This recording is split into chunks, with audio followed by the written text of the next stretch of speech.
જિલ્લાના state highway number 80 પર એક જ દિવસમાં 8 વાહનો ખાડામાં ખાબક્યા છે। ત્યારે એક જ દિવસમાં 8 અકસ્માતો સર્જાતા માર્ગ અને મકાન વિભાગની કામગીરી સામે અનેક સવાલ ઊભા થઈ રહ્યા છે।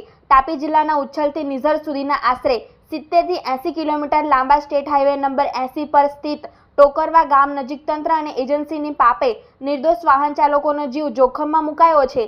અહીં રસ્તાના ઉતાર ચઢાવવાળા ભાગ પર આજે એક જ સ્થળે 2 સરકારી એસટી બસો, ટ્રક, 4 વ્હીલર અને ટેમ્પો સહિત 8 જેટલા વાહનો એક પછી એક રોડ નીચે ખાડા ખાબોચિયામાં ઉતરી જતા ભારે અરેરાટી વ્યાપી ગઈ છે। ચોમાસાના વરસાદ વચ્ચે બસોમાં સવાર મુસાફરોના જીવ તાળવે ચોંટી ગયા હતા। સદભાગ્યે કોઈ જાનહાનિ થઈ નથી, પરંતુ આ ઘટનાએ માર્ગ અને મકાન વિભાગની કામગીરીના ધજાગરા ઉડાવી દીધા હોય તેવું જોવા મળી રહ્યું છે। સ્થાનિકો અને વાહન ચાલકોના જણાવ્યા અનુસાર વરસાદ પડતા જ રસ્તાની અંદરથી ઓઇલ જેવો ચીકણો પદાર્થ એટલે કે ડામર બહાર આવી રહ્યો છે, જેના કારણે રસ્તો અત્યંત લપસણો બની જાય છે।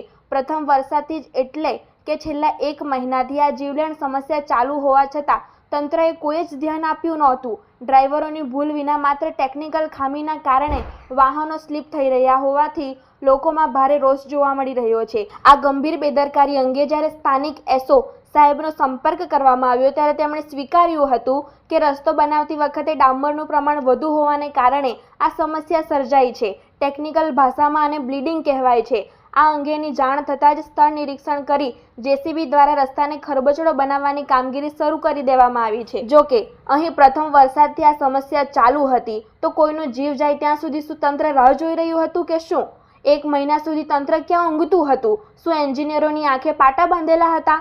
કામ ચાલતું હતું ત્યારે ટેકનિકલ ખામી કે ડામરનું વધુ પ્રમાણ કેમ ન દેખાયું? હલકી ગુણવત્તાનું અને બેદરકારી ભર્યું કામ કરનાર એજન્સી સામે તપાસ કેમ નથી કરવામાં આવતી? શું લોકોના જીવની કોઈ કિંમત નથી? એક જ દિવસમાં 8 અકસ્માત થવા છતાં માત્ર જેસીબી ફેરવીને સંતોષ માનવામાં આવશે કે જવાબદારો સામે કડક કાર્યવાહી પણ કરવામાં આવશે ખરી? સ્થાનિકોની એક જ માંગ છે કે માત્ર થીંગડા મારવાને બદલે આ રસ્તાનું કાયમી ધોરણે યોગ્ય ટેકનિકલ સમારકામ કરવામાં આવે અને બેદરકાર કોન્ટ્રાક્ટર તથા જવાબદાર અધિકારીઓ સામે તાત્કાલિક કડકમાં કડક પગલાં ભરવામાં આવે। નમસ્કાર દર્શક મિત્રો, હું છું આપનો કુંદન પાટીલ।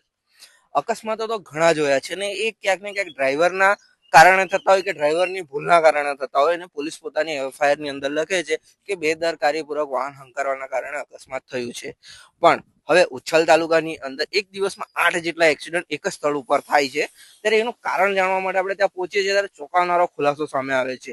લોકો દ્વારા કહેવામાં આવે છે કે અહીં ડામરની જે રિફેસર્સિંગ કરવામાં આવ્યું છે કે રોડ બનાવવાનું કામ કરવામાં આવ્યું છે તેની અંદર ગેરરીતિ આચરવામાં આવી છે કે પછી ટેકનિકલ ફોલ્ટના કારણે અહીં વાહનો જે ચોમાસાને લીધે વરસાદ પડે છે, તો જ્યારે વરસાદ પડે છે તો પાણી રોડ ઉપર પડે છે તે સમયે કંઈક ઓઇલ જેવું પદાર્થ બહાર આવે છે, અને એ પદાર્થ જ્યારે બહાર આવે છે તો વાહનોનું સંતુલન ખોરવાય છે। સંતુલન ખોરવા વાહનો કાબુમાં રહેતા નથી અને રોડની સાઈડો ઉપર ઉતરી જાય છે। તો આજે સવારથી જો વાત કરીએ તો 8 જેટલા વાહનો અત્યાર સુધી અહીં રોડ સાઈડ ઉપર ઉતરીને નુકસાન પામ્યા છે। ત્યારે સ્થાનિકો જોડે આ અંગે ચર્ચા કરી કે તેઓનું કહેવું શું છે અને આ સમસ્યા ક્યારથી ઉદ્ભવી છે।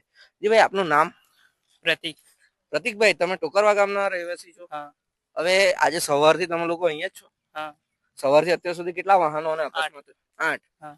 8 વાહનોને અકસ્માત થયું છે, રોડની સાઈડ પર ઉતરી ગયા, નુકસાન વાહન ચાલકોને થયું છે। એના માટે જવાબદાર આપણે કોને ગણવા? જે લોકોએ રોડ બનાવ્યો હોય ને એ લોકો જિમ્મેદાર, કેમ કે આના અંદર બહુ ખરાબ મટીરિયલ યુઝ કરવામાં આવ્યું છે। જી, અને આ સમસ્યા છેલ્લા કેટલા સમયથી છે? આ ચોમાસાના શરૂઆત જે વખતે થયો ને ત્યારથી જ આવું છે। જી, હવે ઘણા લોકોએ કહ્યું કે રોડોની અંદરથી કંઈક ઓઇલ જેવું પદાર્થ બહાર નીકળે છે, એ વાત કેટલી સાચી? હા, બરાબર છે આ વાત તો। ઓઇલ જેવું કંઈક નીકળે છે રસ્તામાંથી? નીકળે છે।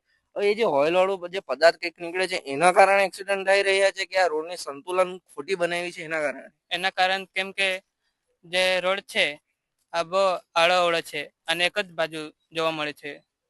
જી, હવે ભાઈ તમે પણ આ જ ગામના છો? ના, કુઈદાનો છું। કુઈદાનો છો। આ રસ્તા ઉપરથી પહેલા કોઈક વાર પસાર થયા છો? હા, બહુ વાર।